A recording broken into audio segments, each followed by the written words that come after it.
கிறிஸ்துக்குள் பிரியமான தேவனுடைய பிள்ளைகளே, தேவனுடைய திருப்பாதத்தண்டையிலே அமர்ந்து அவருடைய வார்த்தைகளை தியானிக்கக்கூடிய பெரும் பாக்கியத்தை இந்த நாளில் தேவன் அவங்க பாராட்டியிருப்பதற்காக நான் தேவனை ஸ்தோத்தரிக்கின்றேன்.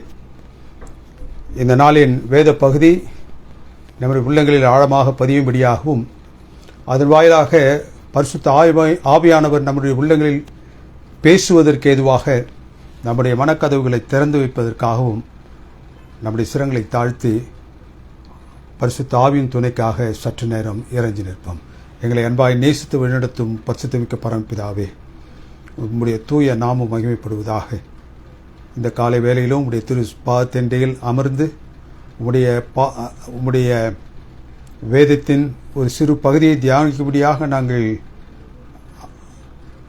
முற்படும் பொழுது அன்பின் தெய்வத்தினுடைய திருவருள் வழிநடத்துதல் ஆவியின் துணை இந்த நேரத்தில் எங்களில் தென்பட வேண்டும் என்பதற்காக எங்களை நாங்கள் ஒப்புக் கொடுக்கின்றோம். இந்த செய்தி ஆங்காங்கு பல்வேறு இடங்களிலிருந்து கேட்டுக்கொண்டிருக்கக்கூடிய தேவரீர் தமது பிள்ளைகள் ஒவ்வொருவரையும் நீர் ஆசீர்வதித்தரலும். அவருடைய மனக்கதவுகளை திறந்து இந்த சத்தியத்தினால் நிறைத்தரலும். கிறிஸ்துவின் வழியாய் வேண்டுதல் செய்கின்றேன் எங்கள் பரிசுத்தமிக்க பரமபிதாவே, ஆமேன். கர்த்தராகிய இயேசு கிறிஸ்து கப்பர்நகூம், ஜெருசலம், சமாரியா போன்ற இடங்களில் அநேக அற்புத அடையாளங்களை அவர் செய்து பெரும் திரளான கூட்டத்தின் மத்தியிலே அவர் சத்தியத்தை பேசிக் கொண்டிருந்தார்.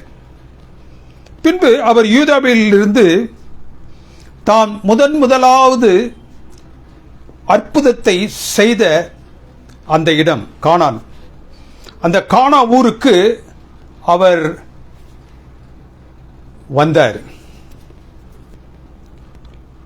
அப்பொழுது கப்பர்நகூமில் ராஜாவின் மனுஷன்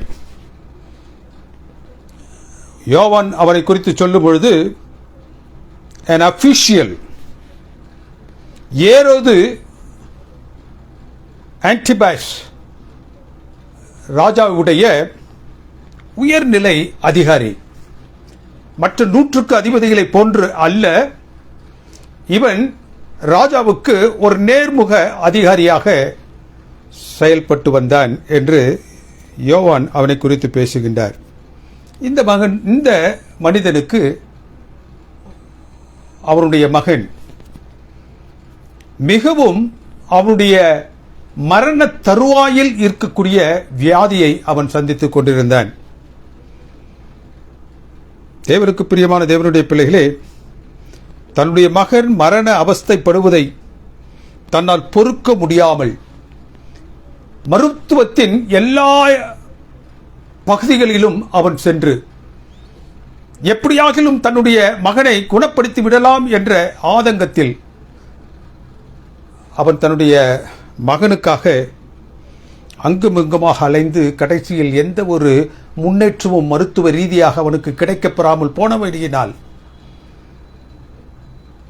அவன் தொய்வுற்று இருக்கக்கூடிய நேரத்திலே கர்த்தராகிய இயேசு கிறிஸ்து யூதேயாவில் இருந்து கலிலேயாவுக்கு வந்துவிட்டார் என்ற செய்தியை கேள்விப்பட்டவுடன்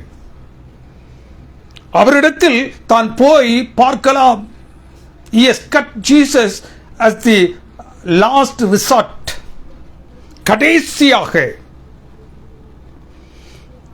தேவனுக்கு பிரியமானவர்களே, இந்த மகனை அவன் ரொம்ப அதிகமாக நேசித்ததினால் வேதம் என்ன சொல்லுகின்றது, அந்த கப்பர்நகூமிலிருந்து கானாவூருக்கு செல்வதற்கு 20 மைல்கள் தூரம்.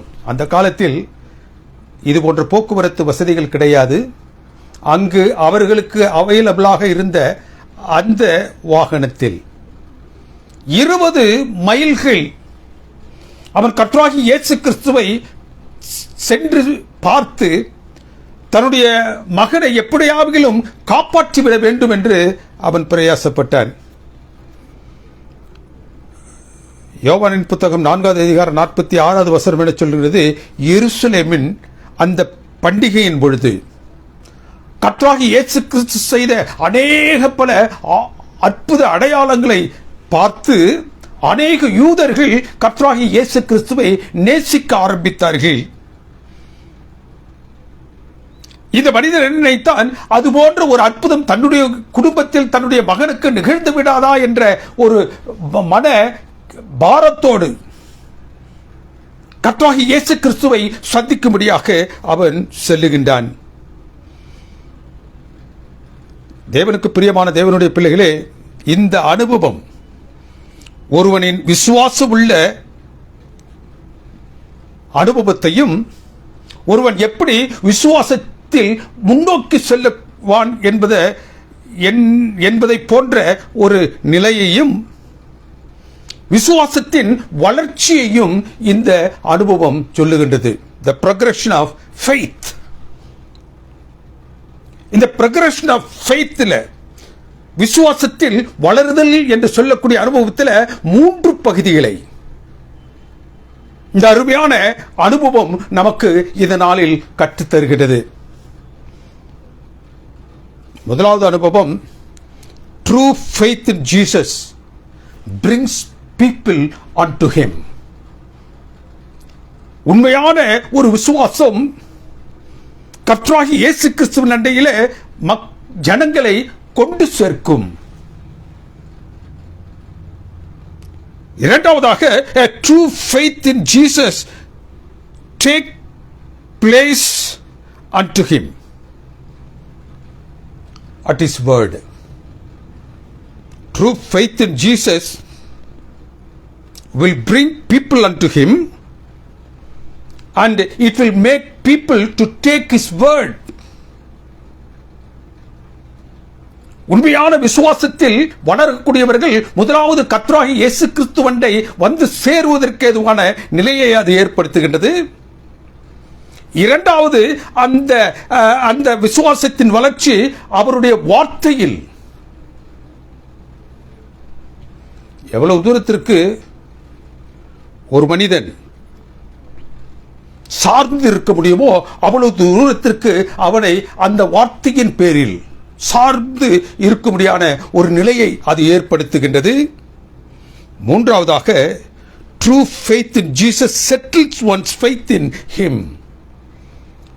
உண்மையான விசுவாசம் என்பது மூன்றாவதாக என்ன செய்கின்றது, அந்த விசுவாசத்தில் அவனை தக்க வைக்கின்றது. விசுவாசத்தின் முதற்படி கிறிஸ்துவை அறியாதவர்களை அவருடைய சமூகத்தில் கொண்டு சேர்க்கின்றது. விசுவாசத்தின் இரண்டாவது நிலை, ஒரு மனிதனை அவருடைய வாயிலிருந்து புறப்படுகின்ற அந்த வார்த்தைகளை தங்களுடைய வாழ்க்கையில் எவ்வளவு தூரத்திற்கு எடுத்துக்கொள்ள முடியுமோ அவ்வளவு தூரத்திற்கு எடுத்துக்கொள்வதற்கு ஏதுவாக அவனை பக்குவப்படுத்துகின்றது. விசுவாசத்தின் அந்த மூன்றாவது நிலை ஒருவனை விசுவாசத்தில் எப்படியாக அந்த தேவன் அண்டையில் தக்க வைத்துக் கொள்கின்றது என்பது கடைசி நிலை. The true faith in Jesus brings people.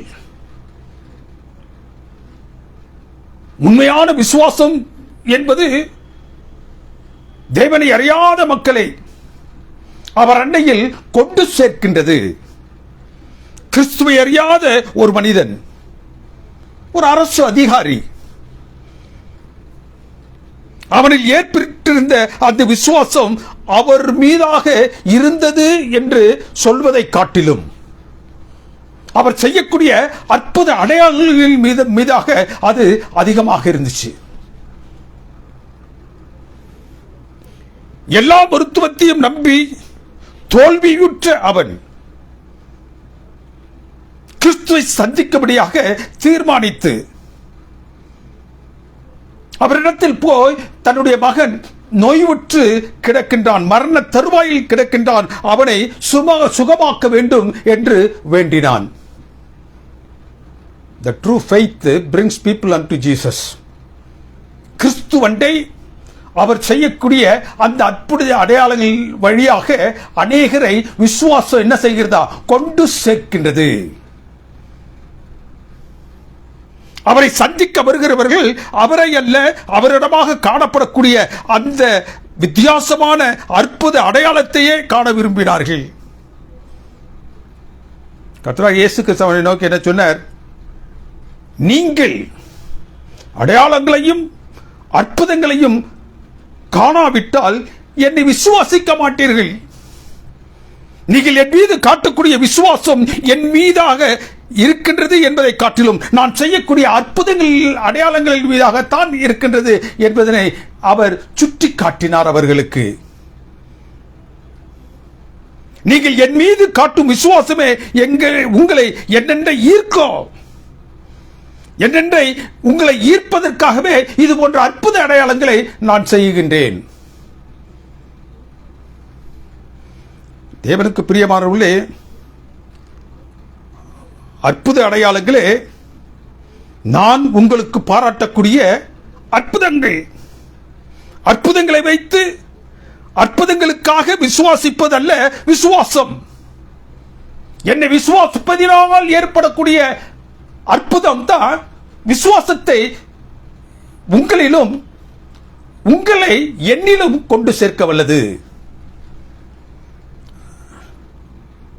இந்த வேதத்தின் பகுதி என்ன சொல்லுகின்றது? அந்த அதிகாரி அத்தகைய விசுவாசத்தையே உடையவனாக இருந்தான். எத்தகைய விசுவாசம்? நான் கர்த்தராகிய இயேசு கிறிஸ்துவினை சென்றேன் என்றால் அவர் தன்னுடைய அந்த அற்புத அடையாள வல்லமையினால் என்னுடைய மகனை அவர் என்ன செய்வார்? சுகப்படுத்துவார். அவ்வளவுதான் அவருடைய விசுவாசம்.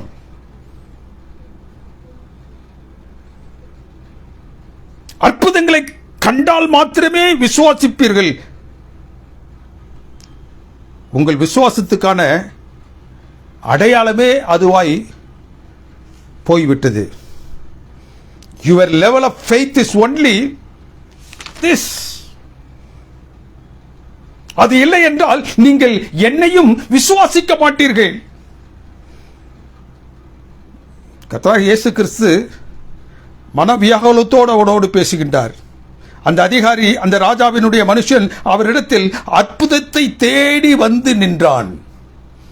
அவருடைய கரங்களிலிருந்து வெளிப்படக்கூடிய அந்த அற்புத அடையாளத்தை நாடி அவன் வந்து நின்றான். அது அவன் செய்த முதலாவது தவறு. He came for only miracles to happen in his life. அவர் கிறிஸ்துவண்டை வந்து, ஆண்டவரே நீர் என் குமாரனை குணமாக்க வேண்டும். கர்த்தராகிய இயேசு கிறிஸ்துவை அவன் சந்தித்ததின் முழுமையான நோக்கம் அவன் குமாரன் குணமாக்கப்பட வேண்டும் என்பதை தவிர வேற ஒன்றும் இல்லை. அது அவன் செய்த முதலாவது தவறு. கர்த்தராகிய இயேசு கிறிஸ்துவை ஒரு அற்புதம் அடையாளம் செய்யக்கூடிய ஒரு நபர் என்று கணித்து வைத்திருந்தது. அவரிடத்திலிருந்து வரக்கூடியது அது மாத்திரம் என்று நம்பிக்கையில் இருந்தது. அவன் செய்த இரண்டாவது தவறு என்னவென்றால், அவன் கர்த்தராகிய இயேசு கிறிஸ்துவினிடத்தில் வந்து பேசுறான். என்னுடைய மகன் மரண தருவாயில் இருக்கின்றான், அவனை நீர் என்ன செய்யணும்? குணப்படுத்த வேண்டும்.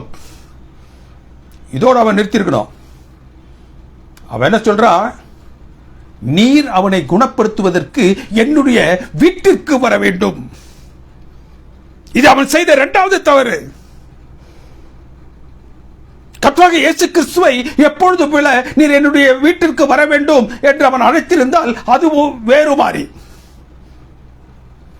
ஆனால் அவர் என்ன செய்கின்றான்? நீர் என்னுடைய மகனை குணப்படுத்த வேண்டும், அந்த மகனை குணப்படுத்துவதற்காக என்னுடைய வீட்டிற்கு வர வேண்டும் என்று அவன் அழைத்தான்.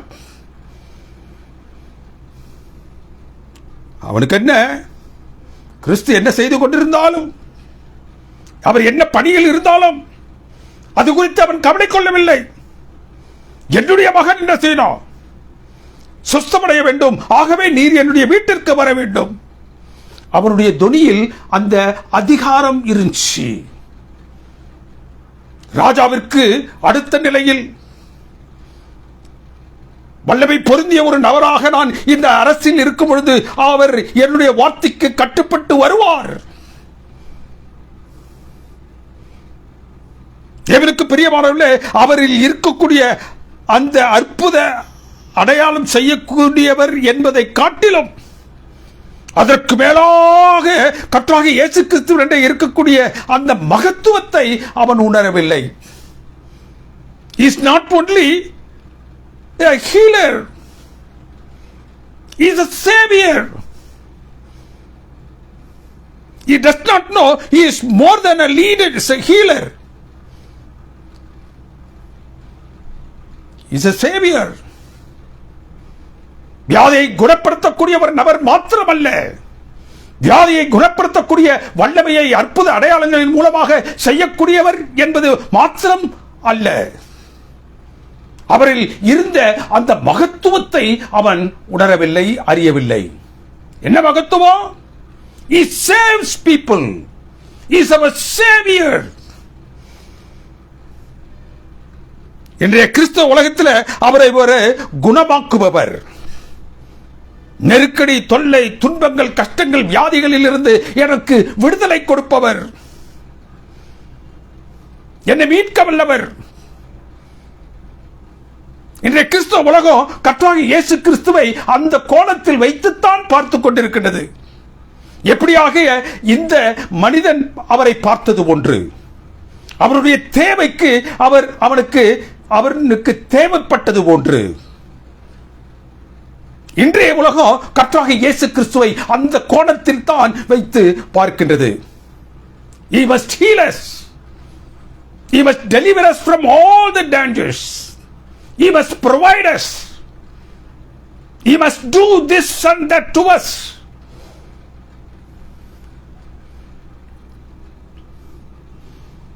இதை தவிர, அவரிடத்திலிருந்து பெறக்கூடிய இந்த விடுதலையை தவிர, தேவனுக்கு பிரியமானவர்களே, இன்றைய கிறிஸ்துவ உலகம் கர்த்தராகிய இயேசு கிறிஸ்துவை அதற்கு மேலாக பார்க்க இந்த மனிதனை போன்றே பின்வாங்கிக் கொண்டிருக்கின்றது. இவை எல்லாவற்றிற்கும் மேலாக எல்லாருடைய துன்பம், தொல்லை, கஷ்டங்கள், கஷ்டங்கள், வியாதிகளில் இருந்து தங்களை விடுதலை செய்யக்கூடிய வல்லவர் என்பதை காட்டிலும், நெருக்கடியில் இருந்து நம்மை விடுதலை செய்யக்கூடியவர், விடுதலை செய்யக்கூடிய வல்லமை படைத்தவர் என்பதை காட்டிலும் அதற்கு மேலாக அவரிடத்தில் இருக்கக்கூடிய ரட்சிப்பை பார்க்க மறுக்கின்றது. He is savior more than a healer. He is the divine Lord more than a deliverer.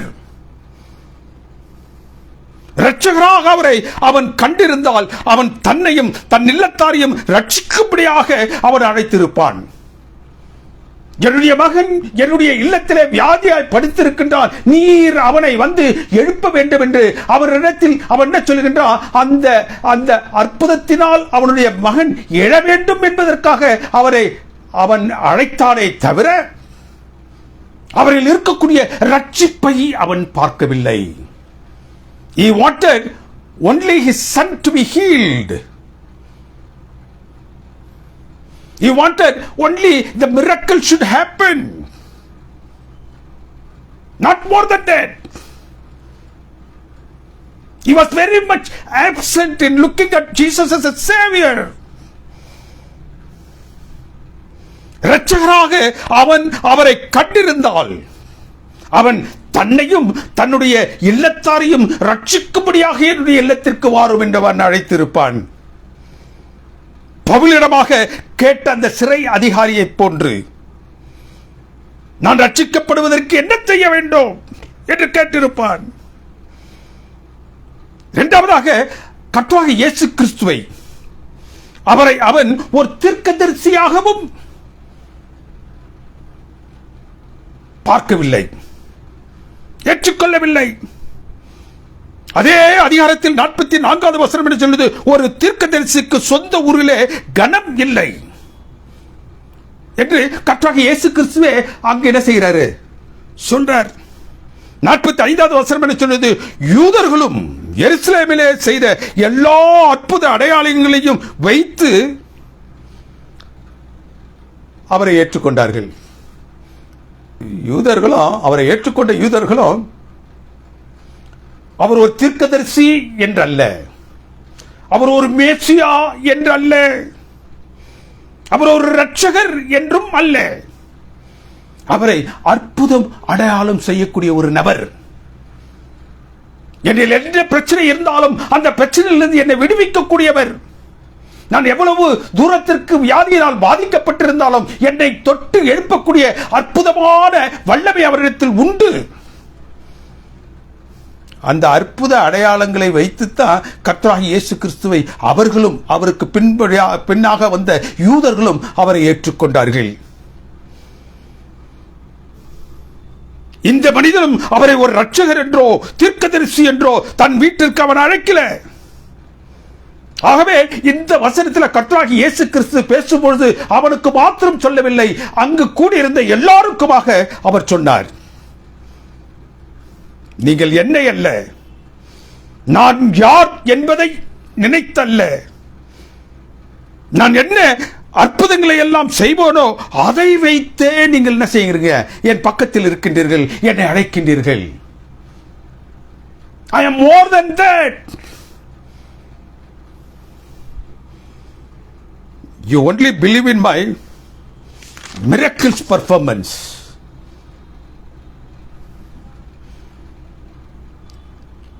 That man came to Jesus with a demand. இந்த அரசு அதிகாரி கர்த்தராகிய இயேசு கிறிஸ்துவை தேடி வரும்பொழுது அவனுடைய கரத்தில் ஒரு தீர்க்கமான ஒரு டிமாண்டை வச்சிருந்தான். என்ன demand? That he should come home to heal his son. என்னுடைய இல்லத்திற்கு நீர் வர வேண்டும், என்னுடைய மகனை நீர் என்ன செய்ய வேண்டும்? சொஸ்தப்படுத்த வேண்டும். He demanded. என் மகனை குணப்படுத்த வேண்டும் என்றல்ல, என் வீட்டுக்கு வந்து நீர் அதை என்ன செய்யணும் என்ற அந்த அதிகாரியினுடைய தொனியில் கொஞ்சம் அதிகாரம் தென்பட்டது. There was no humility in him yet. தேவனுடைய சமூகத்தில் அவன் வந்த பிறகும் கூட அவனிடத்தில் காணப்பட வேண்டிய அந்த தாழ்மை காணப்படவில்லை.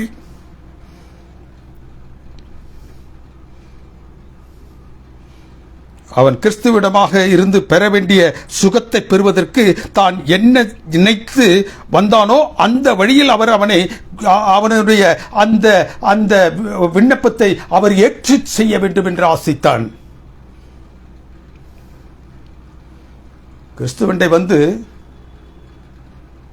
சொஸ்தப்படுத்த வேண்டும் என்று கேட்டான். தன்னுடைய மகனை அவர் எப்படி சொஸ்தப்படுத்த வேண்டும் என்பதையும் அவரிடத்தில் சொன்னார். You must come home.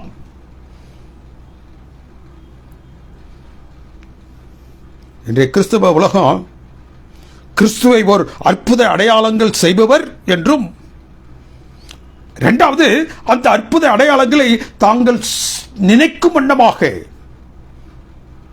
நாங்கள் எதிர்பார்க்கும் நிலையில், நாங்கள் நினைப்பது போல அதை அவர் செய்யணும். அதிகாரத்தொடியில் இன்னைக்கு அநேக மேடைகளை என்னால் பார்க்க முடிந்தது. Demanding Lord Jesus to come down. அதிகாரத்தொடி தேவனுடைய சமூகத்தில் எப்படி தங்களை தாழ்த்தி வெறுமையாக்கி படைத்து அவருடைய பிரசனத்தை நாட வேண்டுமோ அப்படி அல்லாது, ஏதோ அவருடைய இல்லங்களில் பணி செய்யக்கூடிய பணியாளனை போன்று கிறிஸ்துவை அழைப்பது, ஆவியானவரை அழைப்பது, இன்றைய கிறிஸ்துவ உலகத்தில் நிறைந்திருக்கக்கூடிய தவறு இது. அதிகார துணையில் அழைத்து அவர் அதை எப்படி செய்ய வேண்டும் என்ற நிபந்தனைகளையும் கொடுக்கிறது. This is how it should happen. This is how the Lord should function. This is how the Spirit of the Lord should lead here, dictating the Lordship.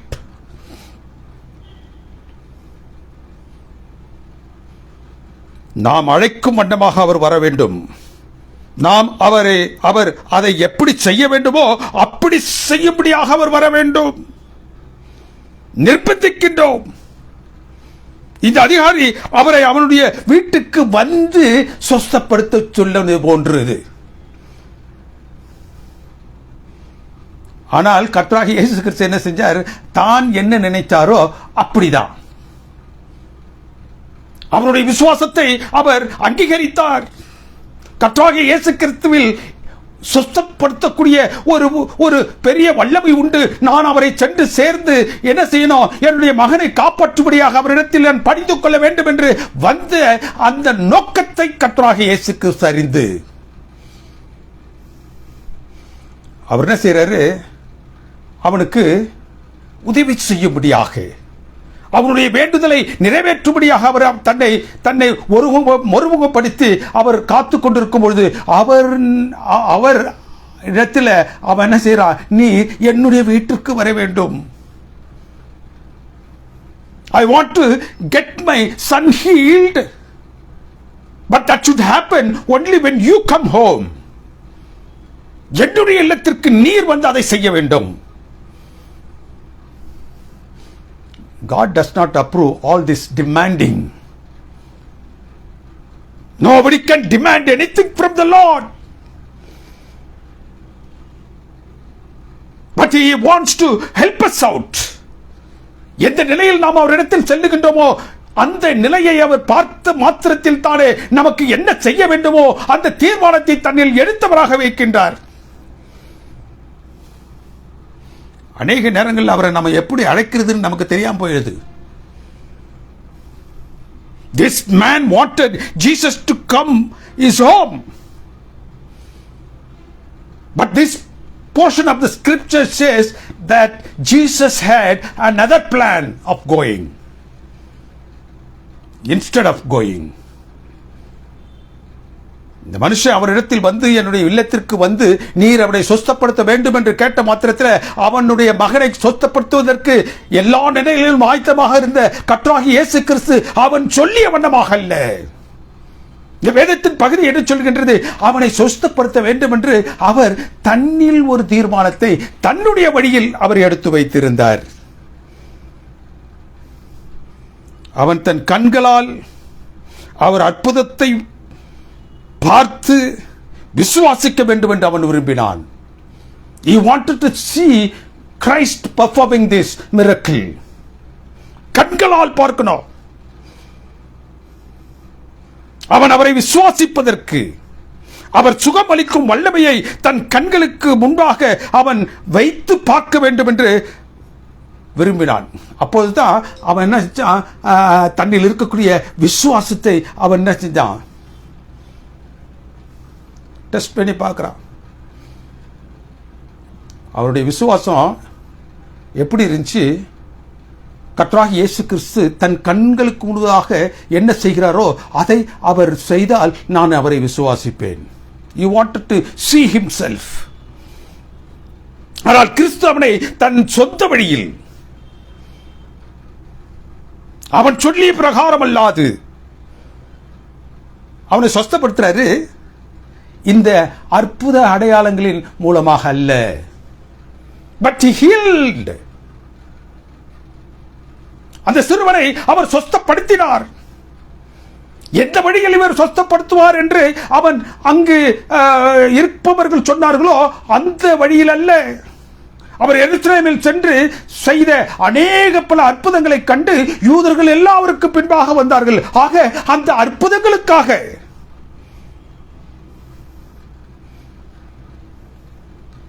எல்லாரும் அவர் பின் சென்றது ஒன்று, இவனும் சென்றான். But Christ had another way of healing him. தன்னுடைய வல்லமையான வார்த்தையினால் Jesus teaches.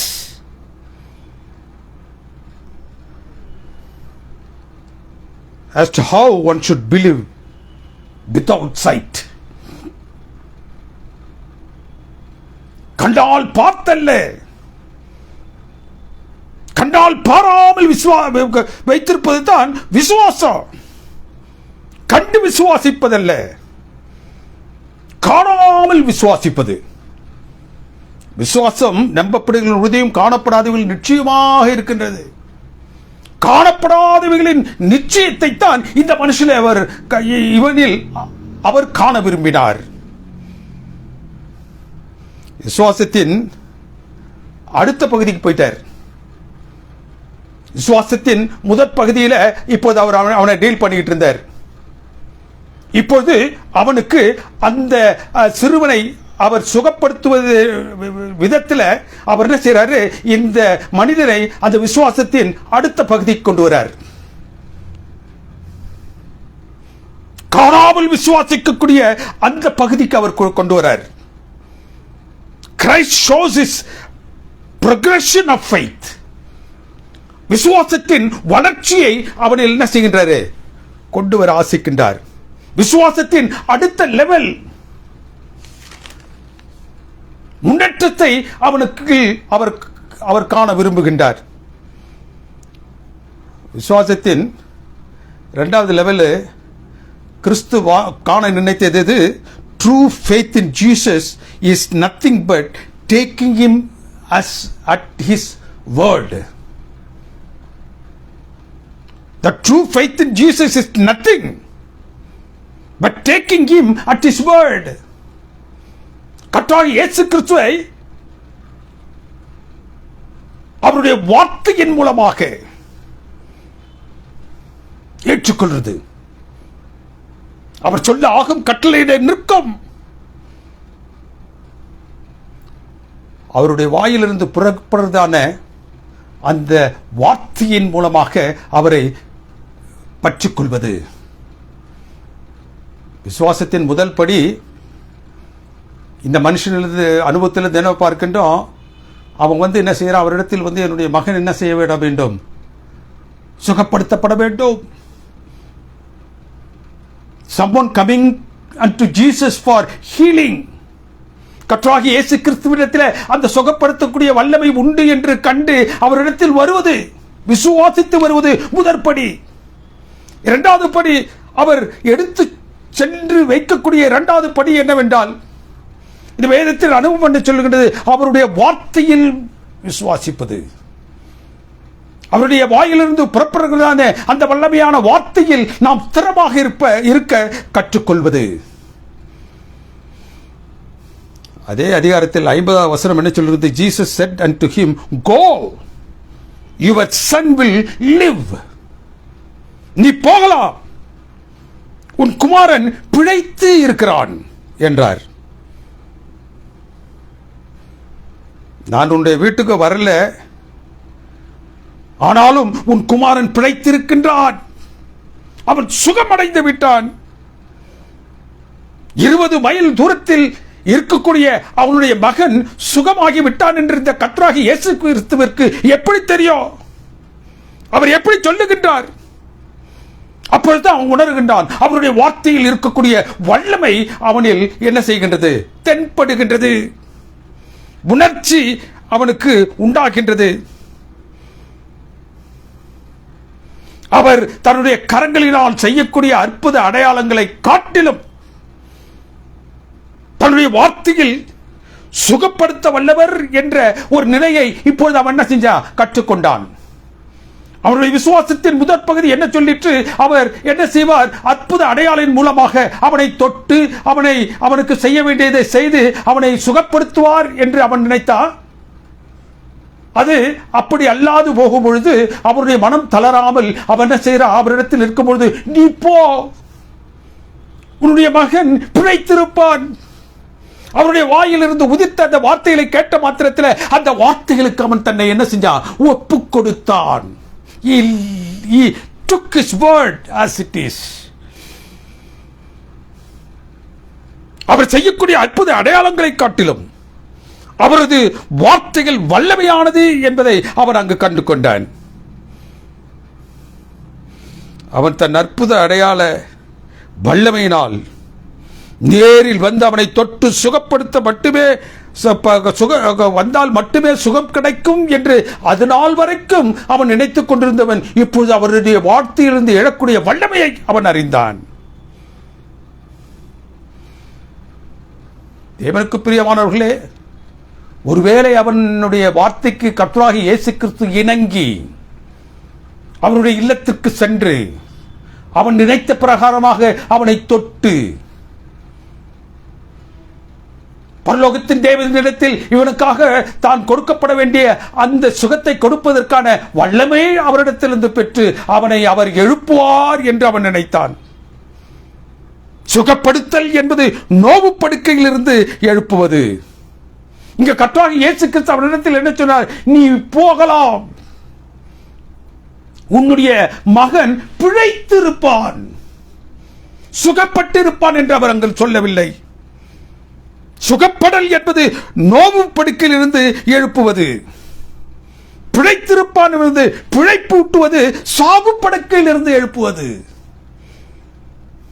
இங்கு அந்த அதிகாரியின் மகனை கிறிஸ்து தன் வார்த்தையின் மூலமாக அவனது சாவு படுக்கையில் இருந்து என்ன செஞ்சாரு? எழுப்பினார், பிழைக்க செய்தார். அவரது வார்த்தை நம்மை என்ன செய்யுமா?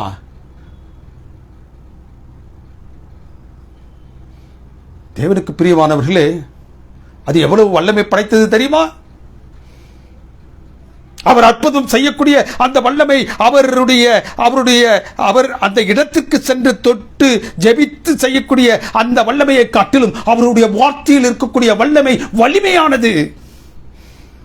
அவரது வார்த்தை நம்மை நித்தியத்திற்குள்ளாக பிழைப்பூட்ட செய்வது. இந்த அற்புத அடையாளம்ன்றது இம்மைக்குரிய அந்த வேதனையிலிருந்து பாடுகளிலிருந்து கொடுக்கக்கூடிய விடுதலை.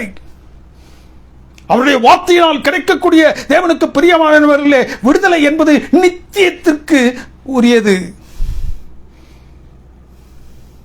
பிழைப்பூட்டக்கூடியது. கிறிஸ்துவின் அனுபவத்தின் மூலம் என்ன சொல்ல வாஞ்சிக்கின்றார்? அற்புத அடையாளங்கள் ஒரு மனிதனை விசுவாசத்தின் முதற் பகுதிக்கு கொண்டு வருகின்றது. கண்டு விசுவாசிக்கக்கூடிய அந்த விசுவாசம். அற்புத அடையாளத்தின் மூலமாக ஒரு மனிதனுக்கு பெறக்கூடிய விசுவாசம் எப்படி இருக்கணும்னாக்கா, கண்டு விசுவாசிக்கக்கூடியது. The first step. நம்மை விசுவாசத்தின் முழுமைக்கு அழைத்து செல்ல வேண்டும் என்றால் அது எப்படி முடியும்? அவருடைய வார்த்தையில் நாம் என்ன செய்கிறது? தரித்திருப்பது, நம்பி அந்த வார்த்தைகளை நாம் இறுக பற்றி இருப்பது. இந்த அதிகாரி தன்னுடைய குடும்பத்தில் ஒரு அற்புதம் கிறிஸ்துவால் நடக்க வேண்டும் என்று அவரது சொந்த அற்புத அடையாள வல்லமையினால் வல்லமைக்கு அவன் தன்னை ஒப்புக் கொடுத்தான். ஆனால் கிறிஸ்து அவனுக்கு விசுவாசத்தின் மறுபகுதியை, அடுத்த பகுதியை அவனுக்கு காட்டினார். முழுமையான விசுவாசம் என்றால் என்ன? நிறைவான விசுவாசம் என்றால் என்ன? பூர்ணமான விசுவாசம் என்றால் என்ன? He taught him. It is nothing but taking his word as it is. அவருடைய வார்த்தையில் இருக்கக்கூடிய சத்தியத்தை நாம் பற்றிக் கொள்வது.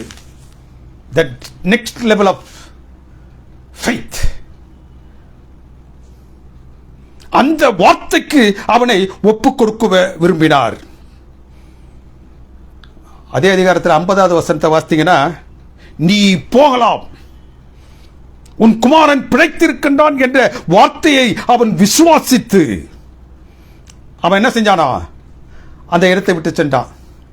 கர்த்தராகிய இயேசு கிறிஸ்துவை 20 மைல்கள் பிரயாணம் செய்து ஒரு அதிகாரத்தில் இருக்கக்கூடிய இந்த மனிதன் என்ன செய்கின்றான்? அங்கு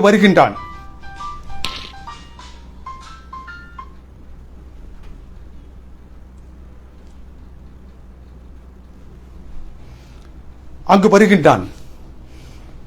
தேவனுக்கு பிரியமான தேவனுடைய பிள்ளைகளே, இங்கு கிறிஸ்து அவனை வெறுமனே அனுப்பல.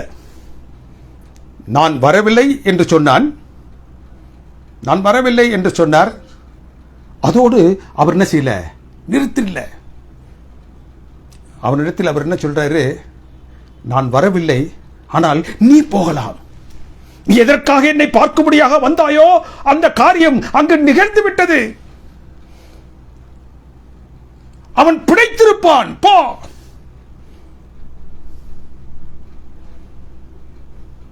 அவரது வார்த்தையில் எவ்வளவு வல்லமை இருக்கின்றது என்பதை கிறிஸ்து அவனுக்கு காட்டினார்.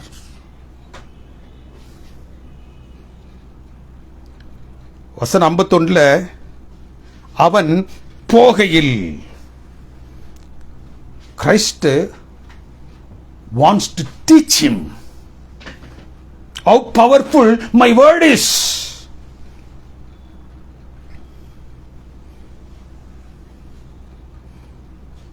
அவனை வெறுமையாக அனுப்பாமல் நீ என்னுடைய வார்த்தையை எடுத்துக்கொண்டு போ. 51வது வசனம் என்ன சொல்லுகின்றது? அவன் போகையில். அவன் வீட்டுக்கு கூட போய் சேரல. ஒருவேளை இந்த அற்புதம் அடையாளம் செய்யக்கூடிய கர்த்தராகிய இயேசு கிறிஸ்துவினுடைய வல்லமை அவருடைய வீட்டுக்கு சென்று செய்ய வேண்டியதை, அவரது வார்த்தை, அந்த வார்த்தையில் வைத்திருந்த அந்த நம்பிக்கை, அவன் தன்னுடைய இல்லத்திற்கு சென்று சேர்வதற்கு முன்பாகவே அவன் எதை கர்த்தருடைய சமூகத்தில் அவன் கேட்டானோ விண்ணப்பித்தானோ அதை அவர் செய்திருந்தார். உன் குமாரன் பிழைத்திருப்பான் என்று அவர் கூறிய வார்த்தைகளை அவன் நம்பி போனான். விசுவாசத்தை, அதன் மறுபகுதியை காண தன்னை அவரது வார்த்தைக்கு ஒப்புக் கொடுத்து போனான். 51வது வசனம் என்ன சொல்கிறது? அவன் போகையில் அவரது வார்த்தையின் வல்லமையை அவன் காண்பதற்கு அவர் தன் வீட்டிற்கு சென்று, தான் தன் கண்ணால் பார்க்க வேண்டும் என்பது அல்ல,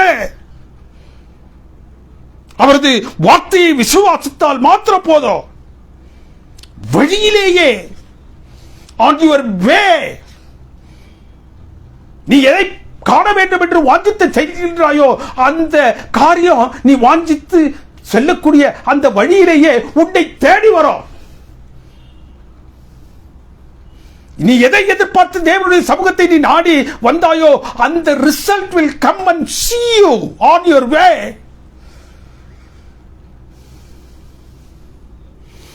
அவரது வார்த்தையை விசுவாசித்தால், தேவனுக்கு பிரியமானவர்களே, அது அந்த அற்புதம் அடையாளம் செய்யப்படுவதனால் கிடைக்கக்கூடிய அந்த ஆசீர்வாதத்தை காட்டிலும் அவருடைய வார்த்தையில் இருக்கக்கூடிய வல்லமை பெரிதாக இருக்கின்றது. அவன் போகையில் அவனை தேடி, அவன் விசுவாசித்து காத்துக் கொண்டிருந்த அந்த செய்தி அவனை தேடி வந்தது. அவரது வார்த்தையின் வல்லமை எவ்வளவு பெருசு என்பதை அவர் அவனுக்கு உணர்த்தினார். வசனம் 51 என்ன சொல்கிறது? அவனது ஊழியக்காரர் அவனுக்கு எதிர்கொண்டு வந்து வார்த்தையின் வல்லமையினால் ஏற்பட்ட சுகத்தின் செய்தியை அவனோடு தேடி வந்து அவனிடத்தில் சொன்னார்கள். உம்முடைய குமாரன் குணமாகி இருக்கின்றான் என்று அவர்கள் சொல்லவில்லை. உம்முடைய குமாரன் பிழைத்திருக்கின்றான். He is not healed. He is given a life. அவரது அற்புத அடையாள வல்லமை அவனை அவரது வியாதியிலிருந்து தான் என்ன செஞ்சிருக்கோம்? எழுப்பியிருக்கோம். அவரது வல்லமையான வார்த்தைகள் அவனை பிழைக்க செய்தது. அவரது வார்த்தையில் இருக்கக்கூடிய வல்லமை ஒருவனை நித்தியத்திற்குள்ளாக பிழைக்க செய்கின்றது. That is the difference. என்ன வித்தியாசம்? அற்புத அடையாளம் என்று சொல்லக்கூடிய அந்த காரியத்திற்கும் தேவனுடைய வாயிலிருந்து புறப்படுகின்ற வார்த்தை செய்யக்கூடிய காரியத்திற்கும் வித்தியாசம் அதுதான். இம்மைக்கடுத்த காரியங்களில் விடுதலைக்கான காரியத்தை இந்த அற்புத அடையாளம் செய்யும். அவருடைய வார்த்தைகளில், அவருடைய சத்தியத்தில் நீங்களும் நானும் நிலைத்திருப்போம் என்றால் அது நம்மை மறுமைக்கடுத்த காரியங்களில் ஆசீர்வதிக்கும். இதுவே அற்புத அடையாளத்திற்கும் அவரது வார்த்தைக்கும் இருக்கக்கூடிய வித்தியாசம். The snare of Satan is here.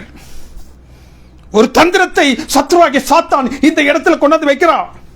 அநேக நேரங்களில் சாத்தான் கிறிஸ்து பாராட்டக்கூடிய அந்த அற்புத அடையாளத்திலேயே என்ன செய்யறான்? முடக்கி போட்டு விடுகிறான். இன்றைக்கு கிறிஸ்தவத்தை சத்ருவாகிய சாத்தான் அந்த அற்புத அடையாளம் என்று சொல்லக்கூடிய அந்த இடத்திலேயே முடக்கி போட்டுறான். அவரது வார்த்தைக்கு நம்மை ஒப்புக் கொடுப்பதற்கு விடுவதில்லை. அவருடைய சத்தியத்திற்கு நம்மை இணங்க செய்வதற்கு அவன் விடுவதில்லை. அவனுக்கு நல்லா தெரியும், அவருடைய அந்த வார்த்தையில் தான், அவருடைய வாயிலிருந்து புறக்கப்படுகின்ற அந்த சத்தியத்தில் தான் ரட்சிப்பு உண்டு என்பதை அவன் நன்றாக அறிந்து வைத்திருந்தான். ஆகவே அவன் என்ன செய்ய மாட்டான், இந்த வார்த்தைக்கு சத்தியத்திற்கு கீழ்ப்படிவதற்கு கிறிஸ்தவத்தில் யாரையும் அவன் விட மாட்டான். அவர்கள் சந்தோஷப்படுவதற்கு ஏதுவாக அவன் செய்வான், அந்த அற்புத அடையாளம் செய்யக்கூடிய அந்த பகுதியை மாத்திரம் அதோடு நிறுத்திக்கிடுவான். I am healed, I am delivered, that is enough. தேவனுக்கு பிரியமானவர்களே, அதற்கெல்லாம் மேலாக நம்ம நித்தியத்திற்கு தகுதிப்படுத்தக்கூடிய காரியம் ஒன்று இருக்கும் என்றால் தேவனுக்கு பிரியமானவர்களே, அவருடைய வார்த்தையில் அவருடைய சத்தியம். சாத்தானுடைய தந்திரம் விசுவாசத்தின் முதல் பகுதியிலேயே நம்மை தடுத்து போட்டு விடுவது தான். அதற்காகத்தான் அந்த அற்புத அடையாளத்தை அவன் என்ன செய்யறான், தன்னுடைய கரங்களில் எடுத்துக்கொள்கின்றான். இங்கு இந்த மனுஷனுடைய கியூரியாசிட்டி எப்படி இருந்துச்சு தெரியுமா? அவரது வார்த்தையில் இருக்கக்கூடிய முழுமையான வல்லமையை அவன் காண விரும்பினான். 52வது வசனம் என்ன சொல்வது, எந்த மணி நேரத்தில் அவனுக்கு குணம் உண்டாயிற்று என்று அவர்களிடத்தில் விசுவாசித்தான். அவர்கள் சொன்னார்கள் 7ஆம் மணி நேரத்தில். 7ஆம் மணி நேரம் என்று அவர்கள் அவனிடத்தில் சொன்ன மாத்திரத்திலேயே அவருடைய நினைவு என்ன செய்கிறது, சற்று பின்பாக சென்று கர்த்தராகிய இயேசு கிறிஸ்துவிடத்தில் அவன் பேசும்பொழுது உன்னுடைய மகன் என்ன செய்வான், பிழைத்திருப்பான் என்று சொன்னாரே, அதே நேரம் 2 நேரமும் ஒரே நேரமாக இருந்தது. அவன் பிழைப்பான் என்று கிறிஸ்துக்குரிய நேரமும் அவன் தன்னுடைய ஜுரத்திலிருந்து எழுப்பப்பட்டான் என்ற அந்த நேரமும் ஒரே நேரமாக இருந்தது. இதை பார்த்த மாத்திரத்தில் அவன் செஞ்சான், அவரை அதிகம் விசுவாசிக்க ஆரம்பித்தான். இந்த செய்தியை அவனுடைய இல்லத்தார் கேட்ட மாத்திரத்திலே அவருடைய இல்லத்தாரும் என்ன செய்தார்கள், கர்த்தராகிய இயேசு கிறிஸ்துவை விசுவாசிக்க ஆரம்பித்தார்கள்.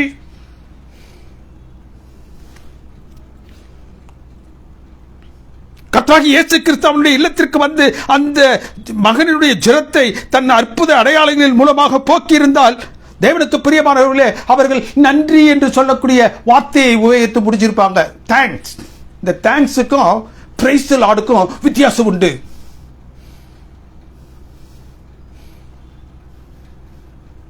ஒரு காரியத்தை எதிர்பார்க்க வேண்டுமாக செய்து முடிக்கப்பட்டு விட்டது என்று நினைத்தோம் என்றால், மனுஷகத்தில் மனுஷக சக்திக்கு உட்பட்ட நிலையில இந்த இம்மைக்கடுத்த காரியங்களில் நாம் நினைக்கக்கூடிய காரியம் நிறைவேற்றிவிட்டால், அதை ஒருவர் நிறைவேற்றிவிட்டால் நாம் என்ன செய்வோம், அவரிடத்தில் நன்றி அல்லது தேங்க்ஸ். இந்த வேதத்தின் பகுதியில் அவனுடைய உள்ளம் நன்றி சொல்லவில்லை. He praised God. He praised God. He praised God. தேங்க்ஸுக்கும் பிரைஸ் காடுக்கும் வித்தியாசம் உண்டு. பிரைஸ் காட் என்பது நித்தியத்திற்குட்பட்டது. நித்தியத்திற்குட்பட்ட காரியத்தை தேவன் நமக்கு செய்திருக்கின்றார் என்பதற்கு பிரதி உத்தரமாக நாம் சொல்லக்கூடிய வார்த்தை பிரைஸ் காட். ஒருவேளை அந்த அற்புதத்தின் மூலமாக அவனை குணப்படுத்தியிருந்தால் அங்கு அவர்கள் நன்றி என்று சொல்லியிருப்பார்கள். இங்கு அவர்கள் இந்த வார்த்தையை வைக்கிறார்கள், பிரைஸ் காட்.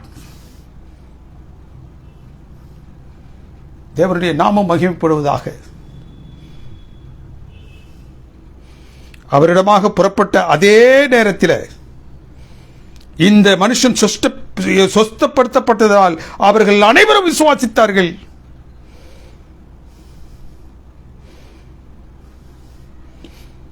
தேவனுக்கு பிரியமானவர்களே, அற்புத அடையாள வல்லமையை அறிந்து இருந்தால், he believed in his miracle performance. இப்பொழுது அவனுடைய வார்த்தையில் இருக்கக்கூடிய வல்லமையை கண்ட மாத்திரத்தில் அவன் அவரை மேசியாவாக, இரட்சகராக, தன்னை குணப்படுத்துபவராக மாத்திரமல்ல, தனக்கு பிழைப்பூட்டுபவராக, நித்தியத்திற்குள்ள தன்னை சேர்ப்பவராக அவன் அவரை பார்த்தான். He became from sign seeker to savior seeker. எப்படி சயின்ஸ் சீக்கராக இருந்தான் இவ்வளவு நேரம். அடையாளத்தை பார்த்தா தான் நான் நம்புவேன், அற்புத அடையாளத்தை பார்த்தா தான் நான் நம்புவேன் என்று அவன் he was a science seeker. அடையாளத்தில் அவன் நம்பிக்கை உள்ளவனாக இருந்தான், அற்புத அடையாளத்தில் நம்பிக்கை உள்ளவனாக இருந்தான். இந்த அனுபவத்திற்கு பிறகு he became savior seeker. இரட்சகரை தேடுபவராக அவன் மாற்றப்பட்டான். He was once a miracle seeker. Now he has become Messiah seeker.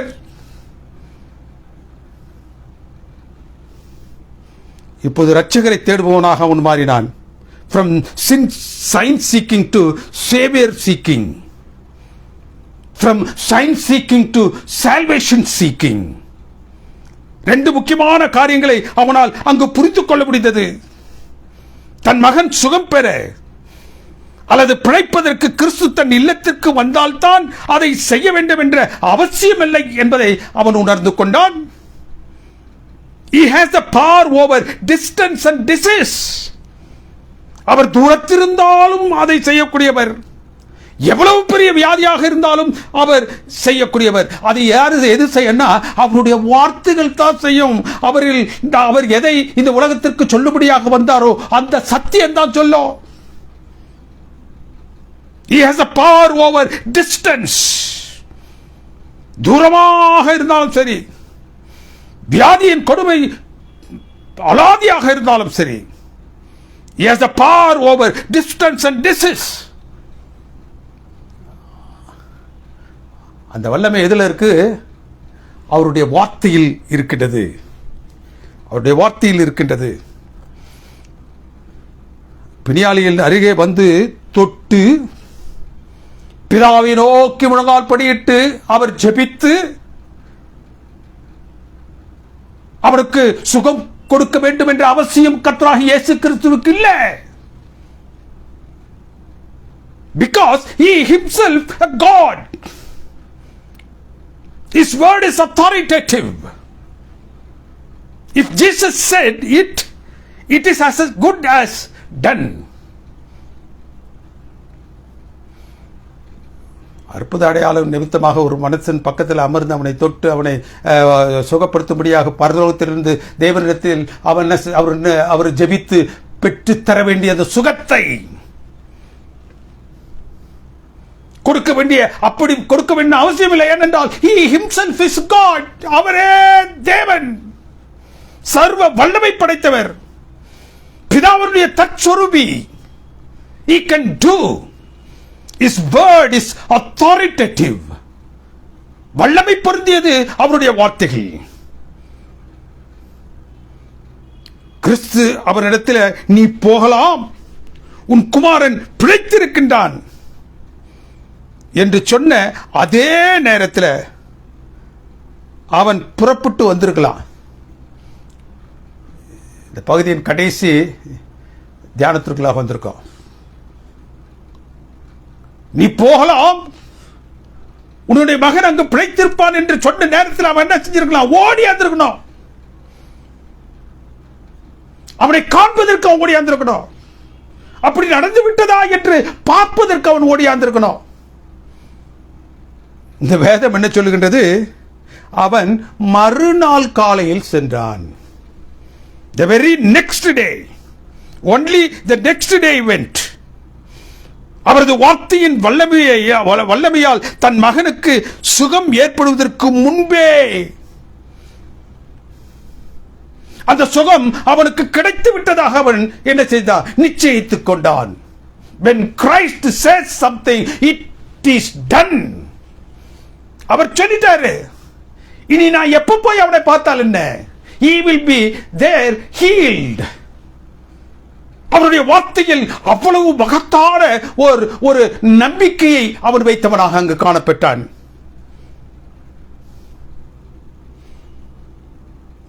மகனை துரிதமாக சென்று பார்க்க வேண்டும் என்று அவன் தன்னை என்ன செய்து கொள்ளவில்லை, அவசரப்படுத்திக் கொள்ளவில்லை. அவருடைய வார்த்தையிலிருந்து விசுவாசம் அவனை ஆங்ஷியஸ் ஃபாதரிலிருந்து காம் ஃபாதராக மாற்றிவிட்டது.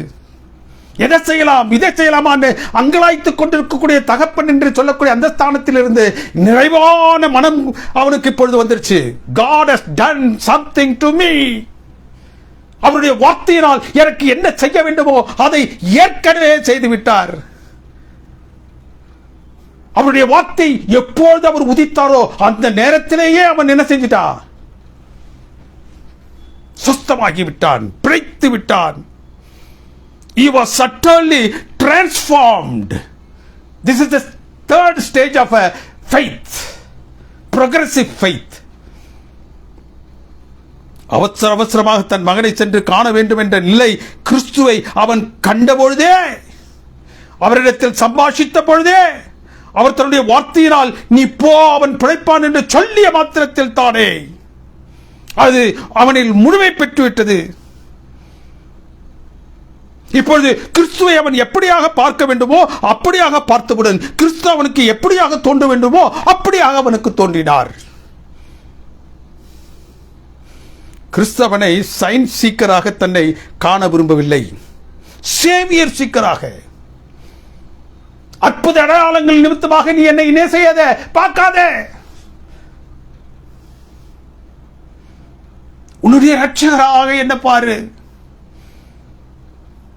என்னுடைய வார்த்தையினால் நீ பிழைப்பாய் என்பதை நினைத்தவனாக நீ என்னிடத்தில் வந்து சேரு. இன்றைய கிறிஸ்தவம் அவரை ஒரு சைன் பர்ஃபார்மராகத்தான், அற்புத அடையாளங்களை செய்யக்கூடியவராகத்தான் இன்றைய கிறிஸ்தவம் அவரை பார்த்துக் கொண்டிருக்கிறது. Miracle working God. Yes, he is miracle working God, but he is Savior. More than that, he is holding our salvation in his hand. நாம் அவருக்கு முன்னதாக சயின்ஸ் சீக்கராக அல்ல, சேவியர் சீக்கராக இருக்க அவர் வாஞ்சிக்கின்றார்.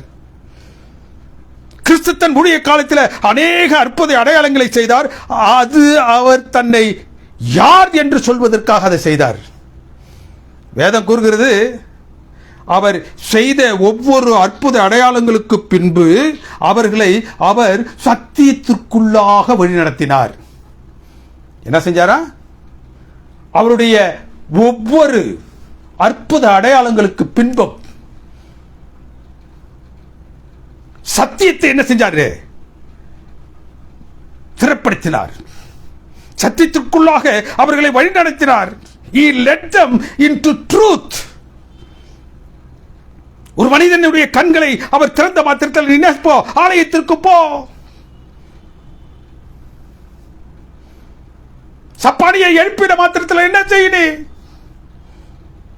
ஆசாரியனை சென்று பார், பலிகளை இடு, காணிக்கைகளை செலுத்து. He leads them into truth. இன்றைய கிறிஸ்தவ உலகம் கிறிஸ்துவை ஒரு அற்புத அடையாளம் செய்யும் நபராக மாத்திரமே என்ன செய்து பார்க்கிறது, ஒரு மிரக்கிள் ஒர்க்கிங் பர்சனாகவே காண விரும்புகின்றது. அவர் நாம் காண வேண்டும் என்று விரும்புவது சத்தியத்திற்குள்ளாக நாம் என்ன செய்யணுமா? நடத்தப்பட வேண்டும். கர்த்தராகிய இயேசு கிறிஸ்துவினுடைய வாழ்க்கையில் நீ ஒரு அற்புதம் அடையாளம் செய்யக்கூடிய வல்லமை படைத்தவராக நீ கண்டிருப்பாய் என்றால் நீ என்ன செய்யணும்? அடுத்த ஸ்டெப்புக்கு போடும். You must be led into truth. ஏன் இந்த உண்மை சம்பவம்? அந்த அரசு அதிகாரி கிறிஸ்துவையும் அவரது அற்புத அடையாளத்தையும் கண்டே அவரிடமாக வந்தான். ஆனால் அவன் எதிர்பார்த்த நிலையில் அவர் தன்னை அவனுக்கு காட்டவில்லை. அவனோடு சென்று அவன் மகனை தொட்டு ஜெபித்து அவருடைய ஜுரத்தை அவர் நீக்கவில்லை. அவர் தன்னுடைய அற்புத அடையாளத்தை அங்கு செய்யவில்லை. அதற்கு பதிலாக அவனை விசுவாசத்தில் அடுத்த பகுதிக்கு எடுத்துச் சென்று அவரது வார்த்தையை அவனுக்கு அறிமுகப்படுத்துகிறார். அவரது வார்த்தை எவ்வளவு தூரத்திற்கு வல்லமையானது என்பதை அவனிடத்தில் அவர் சொல்லுகின்றார். இந்த சிறுவனை வார்த்தையினால் தான் என்ன செய்ய வேண்டும் என்று ஆசித்தாரோ அதை செய்து அந்த வார்த்தையாகிய சத்தியத்தை உறுதிப்படுத்தினார். யோவானின் புத்தகம் 6:63 வசனம், நான் உங்களுக்கு சொல்லுகிற வசனங்கள் அல்லது வார்த்தைகள் ஆவியாயும் ஜீவனாகவும் இருக்கின்றது. என்னுடைய வார்த்தைகள் உங்களுக்கு ஜீவனை கொடுக்க வல்லதாக இருக்கின்றது. யோவானின் புத்தகம் 1:1 வசனம் சொல்லுது, ஆதியிலே வார்த்தை இருந்தது, அந்த வார்த்தை தேவனிடத்தில் இருந்தது, அந்த வார்த்தை தேவனாக இருந்தது, ஆதியிலே அவர் தேவனோடு இருந்தார், சகலமும் அவர் மூலமாக சிருஷ்டிக்கப்பட்டது, அவரில் ஜீவன் இருந்தது. அவருடைய ஜீவன் அவருடைய வார்த்தையில் வெளிப்பட்டது. தேவனுடைய வார்த்தையாக்கிய கிறிஸ்து எப்படியாக தேவனுடைய வாயிலிருந்து வரக்கூடிய அந்த வார்த்தை கிறிஸ்து, அவருடைய வாயிலிருந்து வரக்கூடிய வார்த்தை எல்லாம் ஒண்ணுதான். அதில் ஜீவன் இருந்துச்சு, அந்த வார்த்தையில் ஜீவன் இருந்துச்சு, அவரிலும் ஜீவன் இருந்துச்சு, அவருடைய வார்த்தையிலும் ஜீவன் இருந்துச்சு. நீதிபதிகள் புத்தகம் 4:22 வசனம் சொல்லுது, அவரது வார்த்தைகளை கவனி, அதை நீ கண்டுபிடிக்கிறவர்களுக்கு அவைகள் ஜீவனாக இருக்கும். வார்த்தைகளை நீ கவனி, அதை கண்டுபிடிப்பாய் என்றால் அவைகளில் இருக்கக்கூடிய ஜீவனை நீ அறிந்து கொள்வாய். In His word there is a life. யார் அது? நானே வழியும் ஜீவனும் சத்தியமாய் இருக்கின்றேன். தேவனுக்கு பிரியமான தேவனுடைய பிள்ளைகளே, அவரது வார்த்தையாகிய சத்தியத்தின் வழியாக, அவர் வார்த்தையாகிய சத்தியம் என்னது? கற்பனை. கற்பனைகளின் வழியே செல்ல வேண்டும். What are we looking for? What are we seeking for? Are we seeking that only the miracle should happen in our life? Or are we seeking to find a way for salvation? ரட்சிக்கப்படுதலுக்கான வழியை நாம் தேடிக்கொண்டிருக்கின்றோமா? எங்களுடைய வாழ்க்கையில் இந்த உலகத்தில் நாங்கள் படக்கூடிய பாடுகளிலிருந்து விடுதலை வேண்டும் என்று சொல்லக்கூடியவர்களாக நாம் இருக்கின்றோமா? அந்த விடுதலையும் அவர் தருகிறார். அந்த விடுதலை பெற்றவர்களாக நீங்களும் நானும் என்ன செய்யணும்? அடுத்த ஸ்டெப்புக்கு போனோம். சத்தியத்திற்குள்ளாக நம்ம இணைத்துக் கொள்ள வேண்டும். சத்தியம் என்ன சொல்லுகின்றது? வேதம் என்ன சொல்லுகின்றது? எதுவெல்லாம் நானும் நீங்களும் அறிந்து கொண்டிருக்க வேண்டும் என்று தேவன் ஆசிக்கின்றாரோ அவற்றை எல்லாம் சத்ருவாகிய சாத்தான் நமக்கு உண்மையாக சிறை போட்டு மறைத்து வைத்திருக்கின்றானே, அதை நாம் அறிந்து கொண்டவர்களாக இருக்கணும். What are we looking for? What are we seeking for? To be healed or to be saved? சுகஸ்தப்படுத்தப்படுவதற்கா, ரட்சிக்கப்படுவதற்கா? தேவனுக்கு பிரியமான தேவனுடைய பிள்ளைகளே, கடைசி காலத்தில் வாழ்ந்து கொண்டிருக்கின்றோம். இந்த கிறிஸ்தவ உலகத்தில் சத்ருவாகிய சாத்தான் எப்படியெல்லாம் சத்தியத்தை மறைத்து போட முடியுமோ அப்படியெல்லாம் அதை மறைத்து போட்டுக் கொண்டிருக்கின்றான். ஆனால் அந்த சத்தியத்தில் தான் என்ன உண்டு? ஜீவன் உண்டு. அந்த சத்தியமாகிய வார்த்தையில் தான் ஜீவன் உண்டு. அந்த வார்த்தை எவ்வளவு தூரத்திற்கும் கடந்து செல்லக்கூடியது, எவ்வளவு பெரிய பிரச்சனைகளிலிருந்தும் நம்மை விடுவிக்கக்கூடியது. அவற்றிற்கு எல்லாவற்றிற்கும் மேலாக அந்த வார்த்தையில் தான் பரத்திற்கு செல்வதற்கான பாதையும் காணப்படுகின்றது. கடைசி காலத்தில் வாழ்ந்து கொண்டிருக்கின்றோம். அவர் சீக்கிரமாக வர இருக்கின்றார். அவர் வரும் அந்த நாளிலே இதோ இவருக்காக காத்திருந்த இவருடைய ரட்சிப்பிலே களி கூறும் என்று சொல்லக்கூடிய கூட்டத்தாரர் நீங்களும் நானும் காணப்பட வேண்டும் என்றால் இந்த அற்புத அடையாளம் செய்யக்கூடிய அந்த வல்லமையை தாண்டி, அந்த வல்லமைக்குள்ளாக நம்ம சாத்தான் நிறுத்திடுவான். அதை தாண்டி அவருடைய வார்த்தை, அவருடைய சத்தியத்தில் இருக்கக்கூடிய பரலோகத்தின் வழியை கண்டவர்களாக அந்த வழிக்குள்ளாக நாம் சென்று பரத்தை அடைய தேவன் தயவு செய்வாராக. ஆமென். எங்களை அன்பாக நேசித்து வழிநடத்தும் பரிசுத்தமிக்க பரம்பிதாவே, மறுபடியும் உம்முடைய திருவடிகளை நாடி வந்து நிற்கின்றோம். இந்த நாளில் தேவரீர் நீர் எங்களுக்கு பாராட்டிய இந்த அருமையான சத்தியத்திற்காக நன்றி செலுத்துகின்றோம்.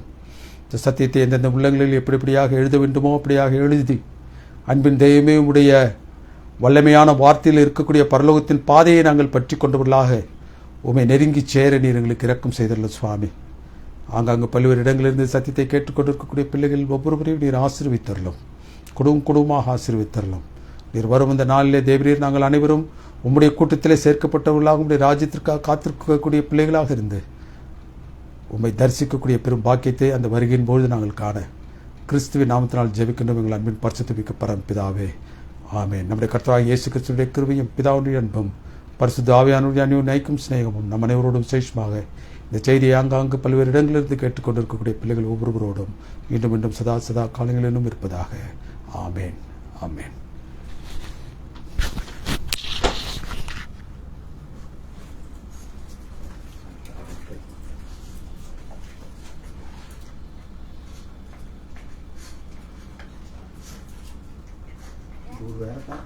கத்துக்கல, வரத்துக்குள்ள வந்துட்டு